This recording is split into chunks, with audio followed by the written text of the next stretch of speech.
Comparution immédiate. Cela se passe à Évry.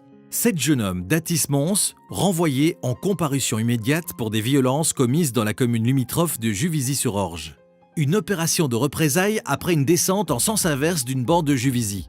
Plusieurs dizaines d'individus, armés de bâtons et de machettes, ont fondu sur un quartier tranquille, vandalisé des voitures, terrorisé les habitants. Surtout, croyant surprendre le chef de leurs rivaux chez lui, ils ont forcé la porte d'un appartement avant de le saccager, sous les yeux de son occupant, un père de famille qui tenait dans ses bras un bébé de 16 mois. Le malheureux n'avait rien à voir avec ce règlement de compte. L'audience démarre à 10h15. Les prévenus, dont 4 sont détenus, bafouillent des explications sans queue ni tête pour justifier leur présence à Juvisy au moment des faits. La routine des comparutions immédiates. Leur participation au raid ne fait guère de doute. Mais ont-ils brisé des pare-brises? Ont-ils mis la main à la dévastation de l'appartement? Se sont-ils seulement joints à la colonne vengeresse pour faire masse? Impossible de le déterminer. Il apparaît que ces 7 garçons n'ont pas le profil habituel des délinquants qui peuplent les bancs des correctionnels en banlieue parisienne. Ils vivent, à l'exception d'un seul, au sein de foyers unis et respectables, suivent des études, gagnent un peu d'argent en effectuant des petits boulots. Aucun n'a de casier judiciaire, aucun ne s'enrichit en vendant du cannabis, aucun n'a été placé en garde à vue avant la folie de Juvisy. Le père de l'un est professeur d'histoire dans un lycée, toute la famille fréquente l'église évangélique du quartier. Arrive le moment du réquisitoire. Il est 16h30.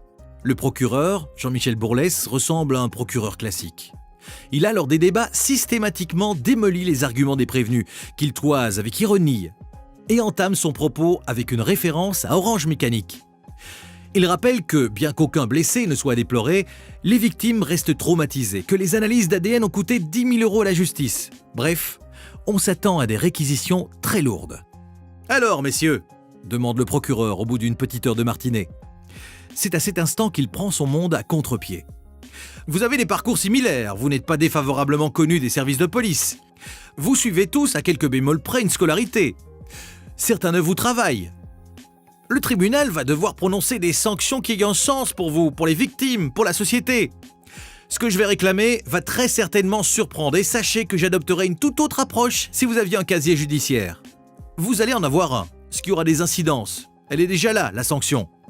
Vous avez traumatisé une ville. Le plus utile serait de réparer ce traumatisme. D'aucuns diront « Des gens comme ça, ce sont des parasites de la société et il faut les envoyer en prison ». Eh bien, je ne le crois pas.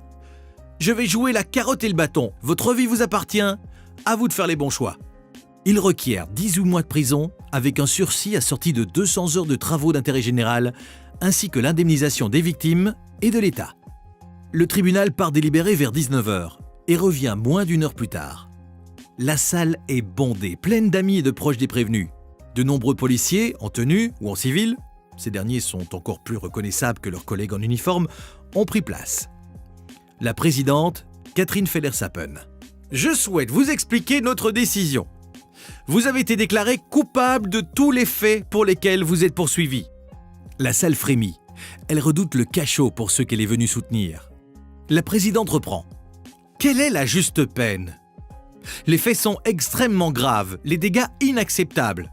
En même temps, vous êtes de jeunes gens plutôt insérés, vous n'avez pas de casier. Certains ont fait l'expérience de la détention provisoire. Notre première réponse à votre comportement violent aurait pu être une réponse violente, Fleury-Mérogis. Mais ce n'est pas le choix que nous avons fait.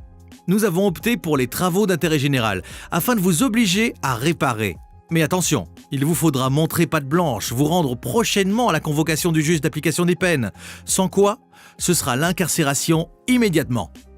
Vous êtes condamné à 12 mois de prison avec sursis, 175 heures, soit 5 semaines de travaux d'intérêt général. Vous devrez solidairement indemniser les victimes et le trésor public et suivre une formation ou trouver un travail. C'est obligatoire. L'audience est levée. On parle souvent de justice d'abattage pour évoquer les comparutions immédiates. On a souvent raison. Ce soir-là, exceptionnellement, tout le monde est reparti d'Évry, le cœur léger. La justice a montré le meilleur d'elle-même en mettant 7 jeunes hommes en demeure de se montrer à la hauteur de leur procureur et de leur juge.